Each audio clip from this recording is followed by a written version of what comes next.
Assalamualaikum warahmatullahi wabarakatuh.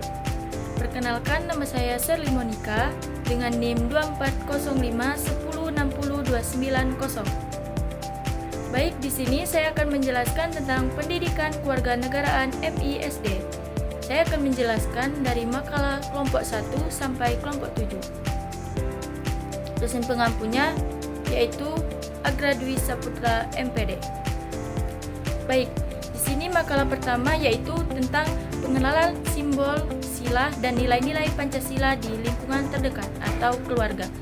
Jadi kita harus tahu dulu lambang Garuda Pancasila itu apa. Jadi lambang Garuda Pancasila itu melambangkan kesatuan bangsa Indonesia. Nah, selanjutnya ada simbol Pancasila. Simbol Pancasila itu yang pertama itu adalah bintang. Bintang itu adalah ketuhanan yang Maha Esa. Yang kedua itu ada rantai. Rantai yang artinya kemanusiaan yang adil dan beradab. Yang ketiga itu ada pohon beringin, yaitu persatuan Indonesia. Yang keempat ada kepala banteng, yaitu kerakyatan yang dipimpin oleh hikmat bijaksanaan dalam permusyawaratan perwakilan. Dan yang terakhir ada padi dan kapas, keadilan sosial bagi seluruh rakyat Indonesia. Jadi itulah termasuk dari simbol-simbol Pancasila. Selanjutnya itu adalah sila Pancasila. Jadi sila yang ke-1 itu adalah ketuhanan yang Maha Esa. Jadi ketuhanan yang Maha Esa itu mengajarkan seperti iman, toleransi, dan menghormati agama orang lain. Yang kedua itu ada sila yang kedua. Dan sila kedua itu adalah kemanusiaan yang adil dan beradab. Jadi kemanusiaan yang adil dan beradab itu seperti menghargai martabat manusia dan tidak membeda-bedakan. Yang ketiga itu ada persatuan Indonesia. Nah, persatuan Indonesia itu menumbuhkan semangat kebangsaan, gotong royong, dan cinta tanah air. Yang sila keempat itu yaitu kerakyatan yang dipimpin oleh hikmat kebijaksanaan dalam permusyawaratan perwakilan. Contohnya itu mengutamakan musyawarah, mufakat, dan demokrasi. Dan yang terakhir itu ada keadilan sosial bagi seluruh rakyat Indonesia. Maksudnya itu adalah seperti menegakkan keadilan, hidup rukun, dan peduli sesama. Jadi itu termasuk dari sila-sila Pancasila. Yang selanjutnya ada nilai-nilai Pancasila di lingkungan terdekat atau keluarga. Contoh yang pertama itu adalah beribadah sesuai agama, yaitu sila pertama, ketuhanan yang Maha Esa.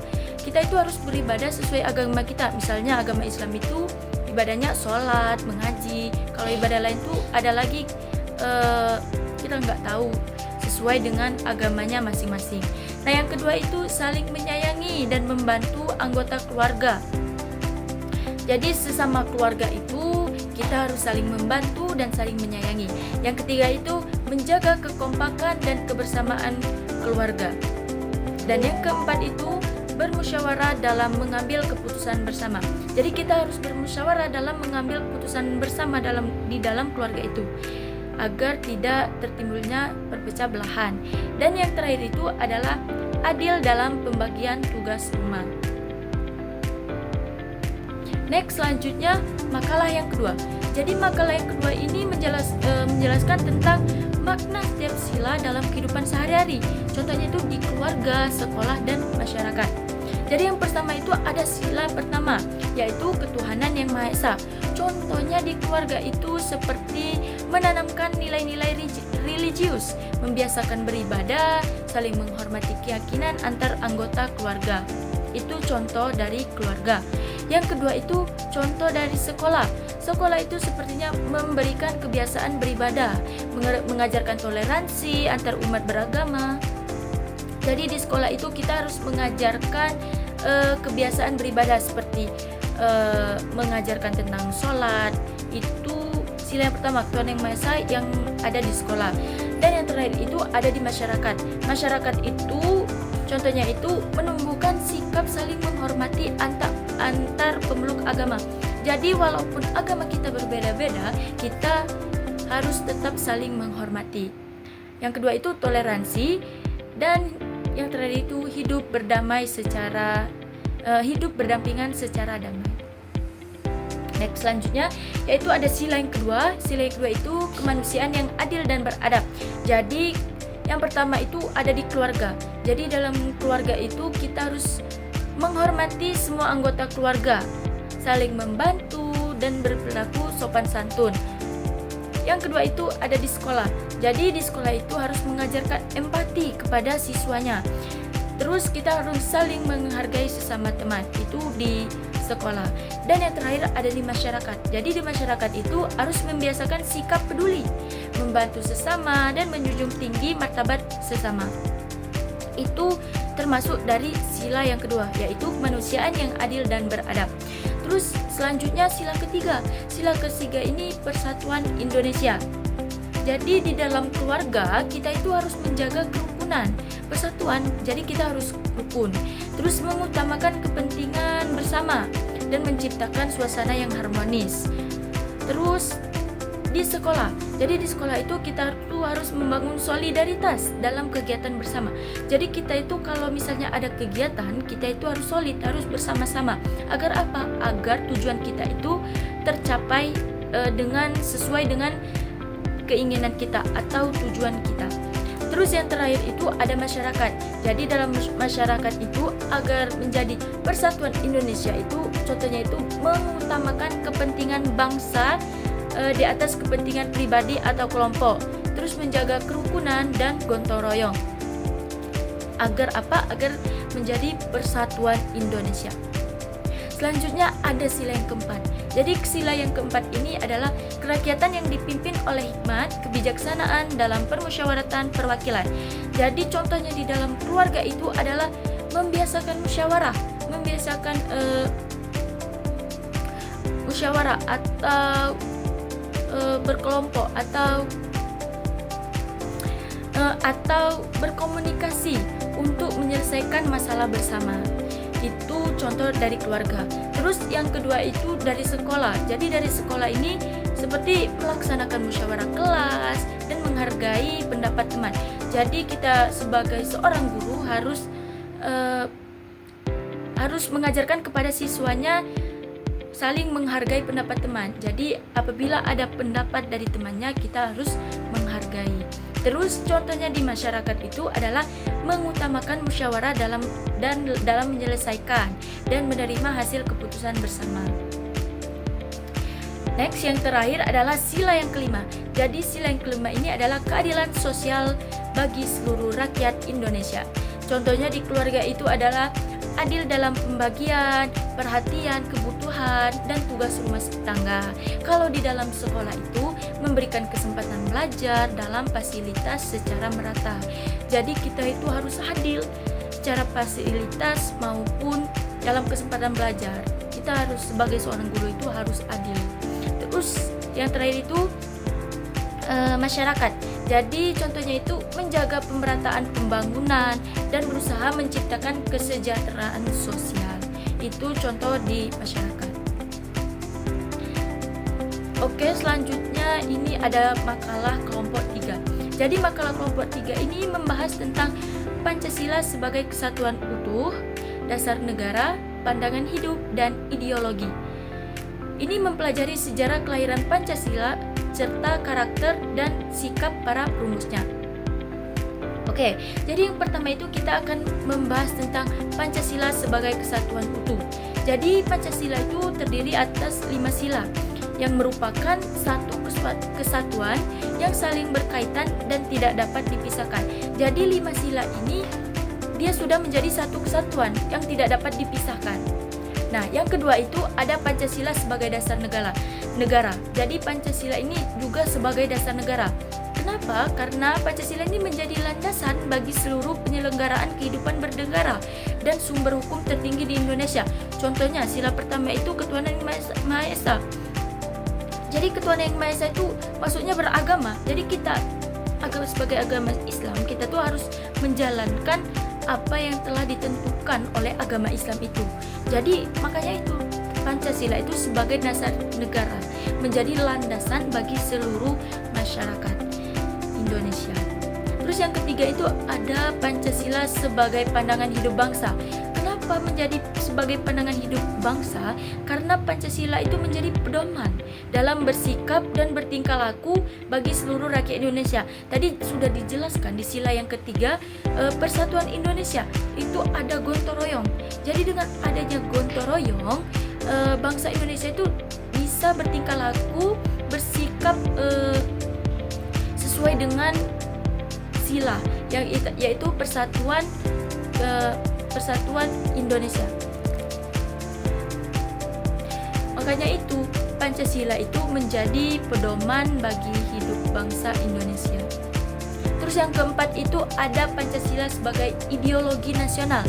Jadi Pancasila itu dapat menyesuaikan diri dengan perkembangan zaman tanpa meninggalkan nilai-nilai dasarnya. Jadi kita itu sebagai masyarakat itu bisa menyesuaikan diri dengan perkembangan zaman ini tanpa meninggalkan nilai-nilai dasarnya. Contoh, agama Islam kita tetap menjalankan agama kita tidak meninggalkan nilai-nilai dasar kita walaupun kita mengikuti perkembangan zaman. Jadi makanya itu Pancasila itu sebagai ideologi nasional. Juga Pancasila itu menjadi pemersatu di tengah keberagaman suku, agama, dan budaya Indonesia. Jadi Pancasila itu menjadi pemersatu. Walaupun kita berbeda agama, kita masih tetap toleransi terhadap keperbedaan agama tersebut. Jadi yang terakhir itu ada sejarah kelahirannya Pancasila. Jadi yang pertama itu pada tanggal 29 Mei 1 Juni 1945 ini ada sidang BPUPKI. Nah, yang pertama itu sidang BPUPKI. Nah, yang selanjutnya itu dari Mr. Muhammad Yamin pada tanggal 29 Mei 1945 ini mengusulkan 5 asas negara. Setelah diusulkan 5 asas negara tadi, terus menyampaikan konsep negara integralistik, yaitu yang disampaikan oleh Profesor Dr. Supomo pada tanggal 31 Mei 1945. Terus pada selesai itu menyampaikan pidato bersejarah yang secara resmi memperkenalkan istilah Pancasila. Di sini langsung dari Insinyur Soekarno pada tanggal 1 Juni 1945 itu telah dikenalkannya istilah Pancasila. Dan yang pada tanggal 22 Juni 1945 itu dibentuklah Panitia 9 yang menyusun Piagam Jakarta. Jadi pada Piagam Jakarta ini sebagai rumusan masalahnya yaitu awal pembukaan Undang-Undang 1945. Jadi setelah disusunnya Piagam Jakarta ini itu sebagai pembukaan awal Undang-Undang 1945. Terus ada karakter dan sikap para perumus Pancasila, yaitu karakter dan sikapnya itu yang pertama itu ada nasionalisme yang tinggi. Jadi terhadap karakter dan sikap para perumus Pancasila ini yang telah disebutkan tadi, ada Insinyur Soekarno, ada Supomo dan lain-lain itu karakternya itu memiliki nasionalisme tinggi. Dan yang kedua itu mereka memiliki toleransi dan musyawarah. Yang ketiga, memiliki religius dan berakhlak mulia. Dan yang terakhir itu ada cinta tanah air dan semangat perjuangan. Jadi mereka itu dengan adanya cinta dengan tanah air dan semangat perjuangannya itu mereka bertujuan untuk membangkitkan bangsa Indonesia. Next, selanjutnya ada makalah yang keempat. Jadi makalah yang keempat ini menjelaskan tentang aturan, hak dan kewajiban di lingkungan keluarga.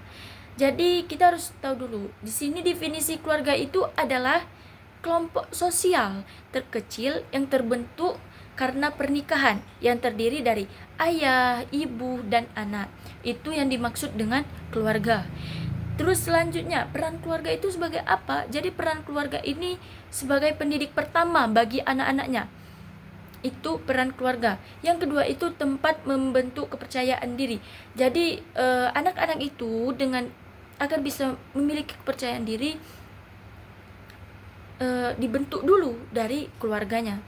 Terus yang terakhir itu ada wadah pengembangan kognitif atau pengetahuan anak, moral dan emosional. Jadi di keluarga itu anak itu diajarkan pengembangan kognitifnya atau pengembangan pengetahuannya anak tersebut, moral dan emosional, sikap itu. Jadi anak itu diajarkan dari keluarga, makanya itu peran keluarga itu sangat penting bagi anak-anaknya. Terus yang ketiga itu ada hak di lingkungan keluarga.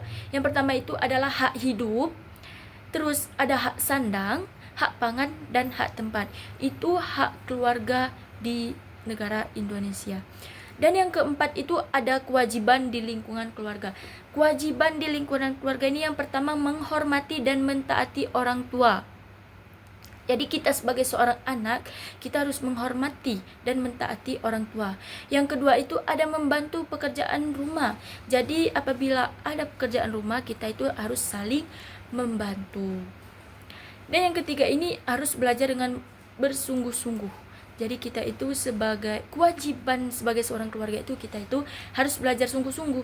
Karena apa? Karena dengan belajar bersungguh-sungguh kita bisa mewujudkan impian kita. Terus yang keempat itu ada menjaga nama baik keluarga. Kewajiban sebagai keluarga itu kita itu harus menjaga nama baik keluarga kita. Terus yang terakhir itu untuk melaksanakan kewajiban ini menumbuhkan tanggung jawab, disiplin, dan keharmonisan keluarga. Next, selanjutnya ada makalah 5. Jadi makalah 5 ini menjelaskan tentang aturan, hak, dan kewajiban di sekolah dan lingkungan tempat tinggal. Oke, selanjutnya yang pertama itu ada aturan di sekolah dan lingkungan. Jadi aturan itu adalah pedoman yang dibuat untuk mengatur perilaku agar terciptanya ketertiban, keamanan, dan kenyamanan bersama. Itu yang dimaksud dengan aturan. Nah, contohnya di sekolah itu, aturan mencakup kedisiplinan, kehadiran, berpakaian rapi, menghormati guru, serta menjaga kebersihan. Itu contoh aturan di sekolah. Jadi kita di sekolah itu harus kehadirannya itu harus tepat waktu. Terus kita itu harus berpakaian rapi, harus menghormati guru. Itu sebagai aturan yang telah ditetapkan di sekolah. Terus contohnya itu di lingkungan, di tempat tinggal. Contohnya itu menjaga kebersihan, menghormati tetangga, tidak membuat keributan, serta ikut kegiatan masyarakat seperti gotong royong. Ini disebut aturan karena apa? Karena ini termasuk dari Pancasila tadi. Ini sudah saya sebutkan di Pancasila tadi. Yang pertama itu gotong royong, sudah ada di sila ketiga, itu termasuk dari aturan negara. Jadi kita itu harus mengikuti apa yang telah diatur di negara kita, baik di sekolah, di rumah tangga maupun di masyarakat. Yang kedua itu ada hak di sekolah dan lingkungan. Jadi hak itu adalah sesuatu yang pantas diterima setiap individu. Itu yang dimaksud dengan hak. Nah, yang di sekolah itu siswa itu berhak memperoleh pendidikan, perlindungan, bimbingan dari guru serta fasilitas yang layak. Itu hak siswa di sekolah. Kalau di lingkungan, setiap warga itu berhak mendapatkan rasa aman, hidup damai, serta pelayanan dari pemerintah seperti kesehatan, keamanan, dan kebersihan lingkungan. Itu hak lingkungan, dalam lingkungan. Terus tuh ada yang ketiga itu kewajiban di sekolah dan lingkungan. Jadi kewajiban itu adalah sesuatu yang harus dilakukan oleh setiap individu agar hak dapat terpenuhi. Agar hak kita tadi dapat terpenuhi. Itu yang dimaksud dengan kewajiban, wajib harus dilakukan. Nah, kalau di sekolah itu, contohnya itu siswa itu wajib menaati peraturan. Jadi peraturan yang ada di sekolah itu, siswa itu wajib harus menaati peraturan tersebut.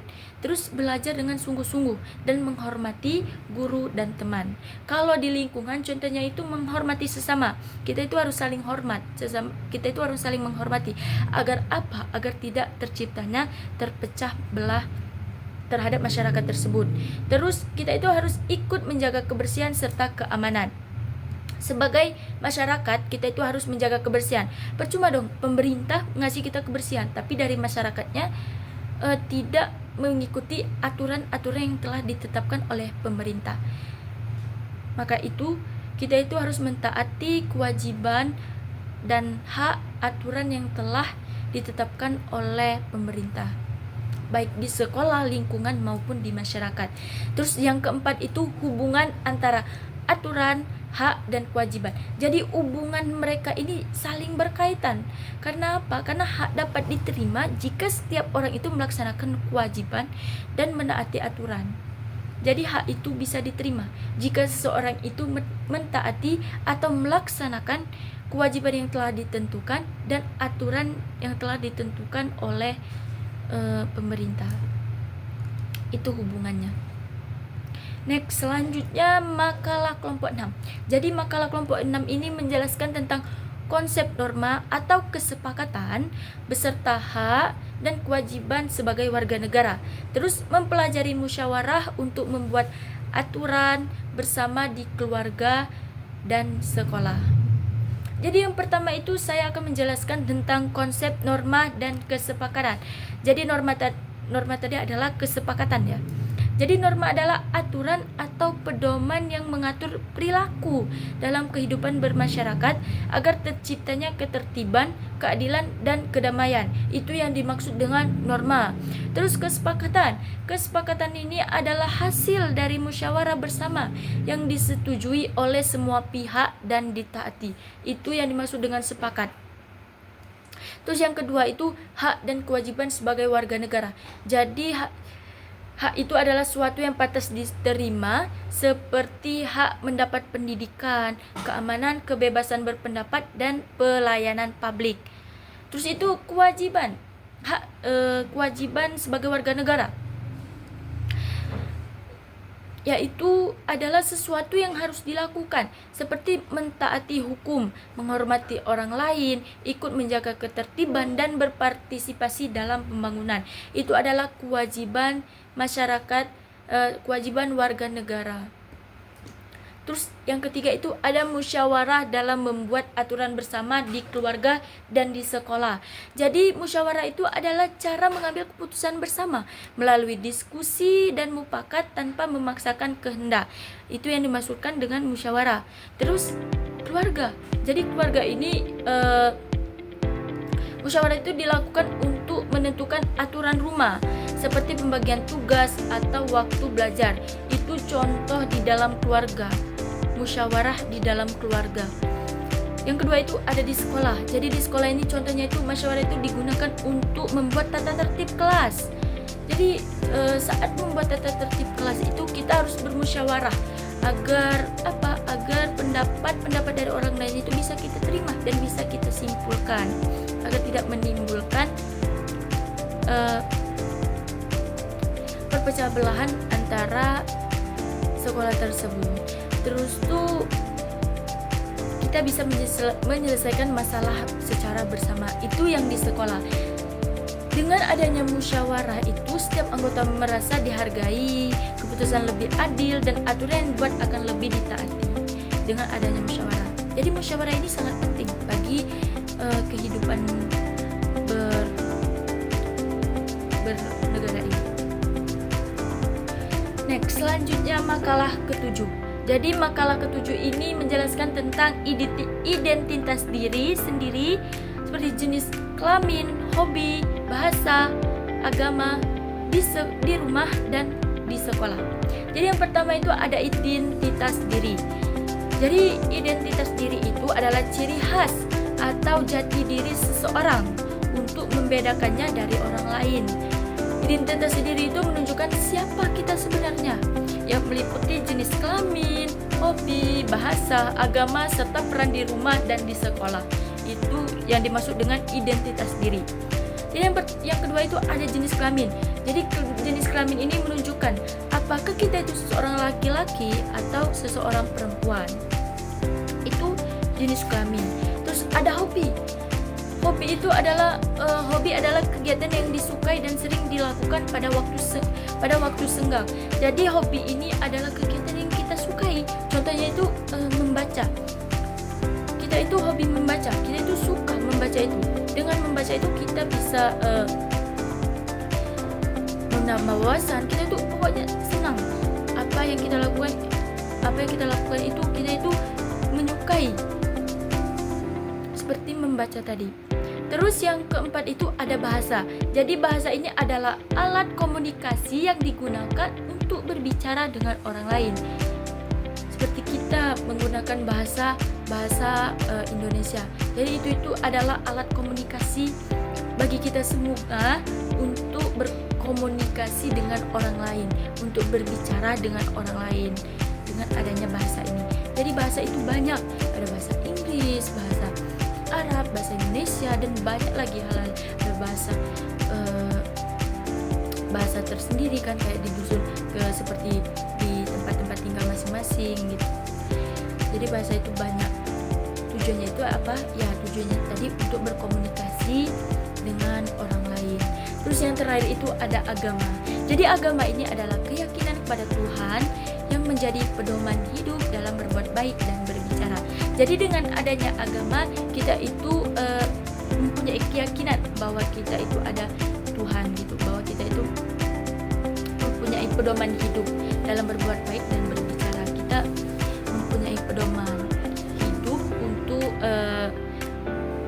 menjalankan tugas-tugas yang telah ditentukan oleh Tuhan atau Allah Subhanahu wa taala.